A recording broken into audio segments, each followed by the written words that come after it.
Good morning from the daffodils here. Today we're going to be sowing our cosmos.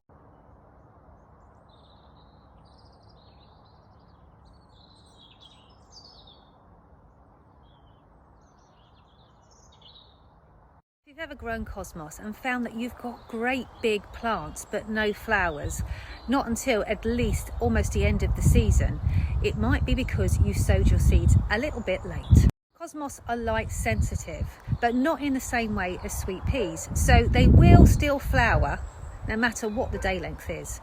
However, the flowering will be delayed if the days are too long when you first start your seeds. Now, you can have too much of a good thing, and if you start your seeds too early, not only are you going to struggle to keep them frost free and alive because they're very quick from seed before you can plant them out after the last frosts, but you also might find that you end up with weak plants and premature flowering.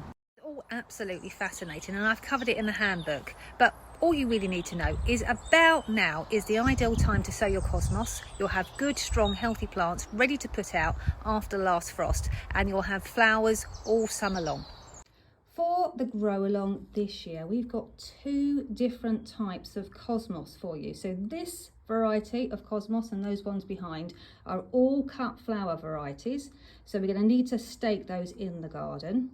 Then for smaller gardens, we have these two varieties which are much shorter. They need minimal to no staking, and they're also absolutely beautiful in patio pots. If you want the heights for both of them, it's written in your handbook. Now, they should be 90 centimetres for the cut flower varieties, but in my garden I've measured them at 115. And then the shorter varieties, they should grow to about 60 centimetres, but again, in my garden I find that they're nearer 70 centimetres. So that is all covered in your handbook for you whenever you need it. The ranunculus bed has to go because we need the space desperately. So I've rushed in and rescued as many ranunculuses as I can. They'll keep me going for a few days. I literally can't watch, but they're not going to go on forever. And if we don't get the cosmos in, they're not going to have a fantastic display all the way to the frost. So, but I have you. I've literally just thrown them in this vase because it's the only thing I had to hand. Done nothing, just thrown them in, and they look amazing, don't they? This is the reason why Neil's clearing that bed. Look at the whopper of that and all these plants that need to go in. These are so lovely. It is quite amusing though, because I've waited so long to put them in. I'm having to dig a hole and then drop them through. Never mind, where there's a will, there's a way. That is an instant garden. Taking up my usual gritty compost mix. It's just multi-purpose compost and horticultural grit for drainage. I'm just going to mix it up now. And I'm going to fill my 40-cell trays. I prefer to really overfill the tray, and then the weight of the compost will push in to all the holes, because you want to firm it, but you don't want to knock all the air out of it, because the roots need that for respiration. So here's my tray, and what I've been doing, so I've got quite a lot to sow, I've been soaking them ahead of time. So they're in a tray of water until the water starts to glisten on the very top, and then this one I've lifted up so it can drain, and then I'm going to sow my seeds, and I won't have to water them again later. Because it's lovely and warm during the day but freezing cold at night, what I do is I fill my watering cans up. I can put my hand in there, it's no longer freezing. I fill my watering cans up so they're always full. So as soon as I empty them, I fill them again. The greenhouse heat charges them up. I do the same thing with my watering trays. And then you don't put freezing cold water all over your seedlings. I always make sure that I just cut off the very top, because that means the foil keeps the seeds fresh. It means that you can just fold it down afterwards if you're not going to sow them all. And the name is down here, so you don't want to rip the packets open. I've always got a pair of scissors in my greenhouse, and I'm just going to pour the seeds into my hand now. There we go. And again, we have the exact same seeds. Now, cosmos seeds are long and thin, so what I tend to do, take one here, is I put them in the compost on the diagonal and then just push them in like that. So while I carry on sowing this tray, let me play you some videos of what the cosmos are going to look like later on this summer.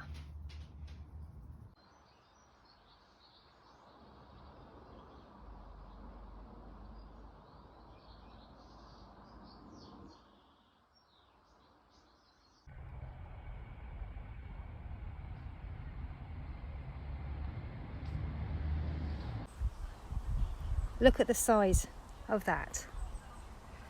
This is towering above the size it's supposed to be. It's all that love.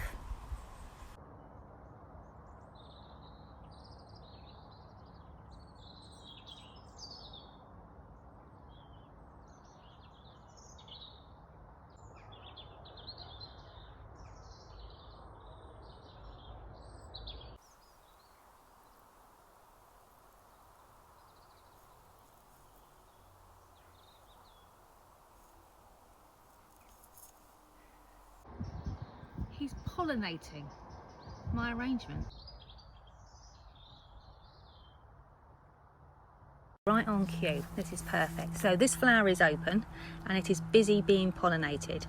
Now, once the flower is pollinated, it very quickly will start dropping its petals and die. So you don't want a pollinated flower to be picked if you are selling your cut flowers. You want something that hasn't yet had the pollen emerge. So you can see the pollen is still locked down in this flower. Can you see it looks like little buttons, where here you can very clearly see little pollen florets.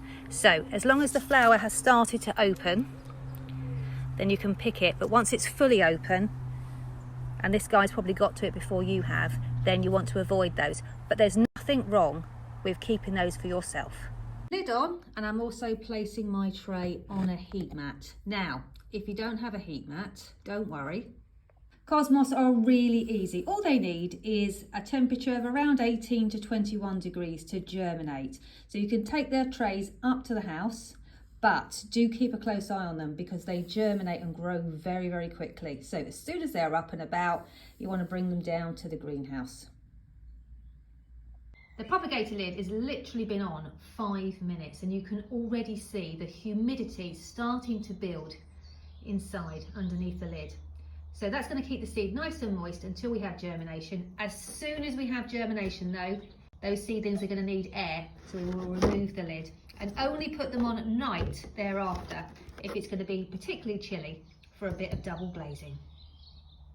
Quick catch up with our Cosmos seedlings, and you can see they're doing really very well. They're out in the greenhouse. They've got a heat mat under their bottom. It only turns on at night as a thermostat, and you can see that we're still achieving germination. They're still coming up. If you end up with a few empty cells in a few days' time, then you can always add another seed. I can see there possibly life. I'll give it a day or so, and if not, the minute you sow another seed, the first one germinates.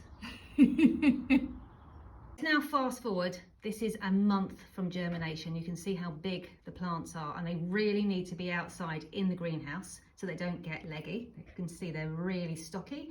They're starting to get their first true leaves now and looking like little cosmos plants. So this is a reason why you don't want to start them too early, because if you get a very cold night, these will need to go in the house at night and then back out during the day, which can be a bit of an upheaval, especially as they get bigger. But if you're sowing them today, then you should be absolutely fine. And any disruption, any bring them in, will be minimal. Cosmos is another one of those plants that we will be pinching, but we'll pinch you later. You don't want to pinch them too soon, because just like the snapdragons, you don't want to be taking away their foliage. They've got nothing to photosynthesize with because they need that to grow big and strong. Well, these Cosmos are doing really well, so I'm just going to pot them on into 9cm pots, and we'll let them grow on a bit before we pinch them out so that the branching isn't too low down, which makes it difficult for tying in.